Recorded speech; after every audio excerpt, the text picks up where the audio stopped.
बहुत बार ऐसा देखने को मिलता है जो ज्यादा भगवान का पूजा पाठ करता है वही सबसे ज्यादा दुखी होता है, जबकि कोई नास्तिक आदमी जो भगवान को नहीं मानता, कभी पूजा पाठ नहीं करता, कभी संतों का संग नहीं करता, वो सबसे ज्यादा सुखी जीवन जीता है।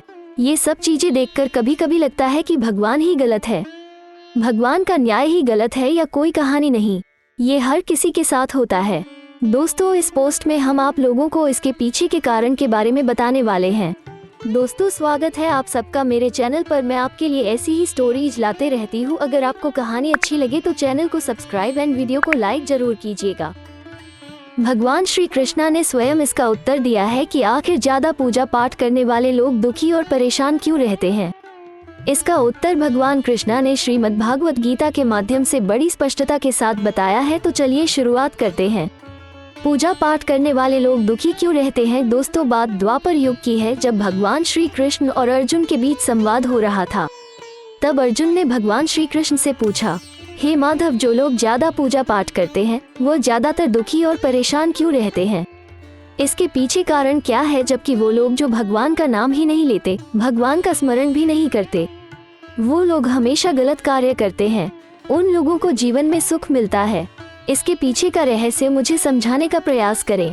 तब भगवान श्री कृष्ण ने एक छोटी सी कहानी के माध्यम से अर्जुन को इसका उत्तर दिया। जानते हैं उस छोटी सी कहानी के बारे में। एक गुरु के दो शिष्य थे, दोनों ही पढ़े लिखे और विद्वान थे। दोनों में सिर्फ फर्क इतना था कि एक भगवान को मानने वाला था और दूसरा भगवान को ना मानने वाला था।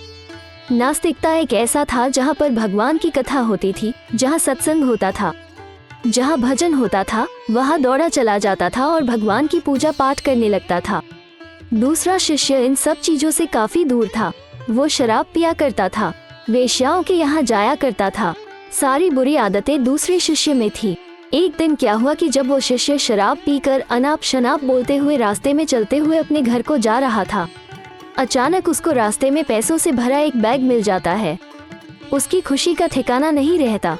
वो जोर जोर से चिल्लाते बताता है, आज मुझे पैसों से भरी भेंट की थैली मिल गई है, मेरा जीवन सफल हो गया, इन पैसों से अपने जीवन की आवश्यकताओं की पूर्ति कर लूंगा। वही दूसरा मित्र मंदिर से भजन करते हुए अपने घर को जा रहा था। अचानक उसकी पैर में बड़ी कांटी चुभ जाती है, रक्त निकलने लगता है। ठीक उसी समय दूसरा शीशे भी वहां पहुंच जाता है और हंसते हुए उसको बोलने लगता है, क्यों तुम ही हो ना जो सबसे ज्यादा पूजा पाठ करते हो, भगवान का भजन करते हो। क्या किया तुम्हारे भगवान ने, मुझे देखो, मैं कभी मंदिर नहीं गया, मैंने कोई अच्छा काम नहीं किया है, मेरे घर में भगवान का मंदिर भी नहीं है, मैंने कभी अपने बारे में सत्यनारायण भगवान की कथा नहीं कराया, भगवान के सामने कभी माथा नहीं टेका, फिर भी मैं कितना संपन्न हूँ, अमीर हूँ, मेरे पास पैसों की कोई कमी नहीं है, सबसे ज्यादा सुखी जीवन में ही जी रहा हूँ। अच्छे शिष्य को उसके बाद चुभने लगी।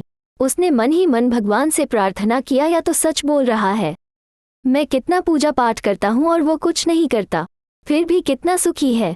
इतना सोचते हुए वो अपने गुरु के पास चला जाता है और यही प्रश्न गुरु से करता है। गुरु जी मुस्कुराते हुए बोलते हैं, भगवान जो करते हैं अच्छे के लिए करते हैं, जिसकी जैसी योग्यता होती है उसको उसी के अनुसार फल देते हैं। अब तुम्हारे प्रश्नों का उत्तर तुम जानते हो।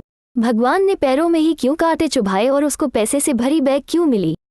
सुनो, तुमने पिछले जन्म में बहुत पाप किया था, इसलिए तुम्हारी आज मौत होने वाली थी। तुम बच गए क्योंकि तुम मंदिर गए थे, तुमने भगवान की पूजा की थी, यही कारण है कि तुम्हारी मौत ना होकर सिर्फ एक कांटा ही चुभा। अब तुम्हारे मित्र की बात करते हैं। वो पूर्व जन्म में एक संत महापुरुष था, इसलिए उसकी जीवन बदलने वाली थी। करोड़ों की संपत्ति का मालिक बनने वाला था, मगर इस जन्म में उसने कोई भी अच्छा कार्य नहीं किया, इसलिए पूर्व जन्म के फल के अनुसार उसको थोड़े से पैसे मिले, जबकि वो अरबों की संपत्ति का मालिक बनने वाला था। भगवान को दोष देना छोड़ दो, अपने वर्तमान के समय का सदुपयोग करें, भविष्य अपने आप सुधर जाएगा। इस प्रकार उसकी आंखें खुल गई और उसे पूजा पाठ में लग गया। दोस्तों, उम्मीद करती हूँ कि आपको ये वीडियो पसंद आई होगी। ऐसी ही और वीडियो के लिए चैनल को सब्सक्राइब जरूर करें।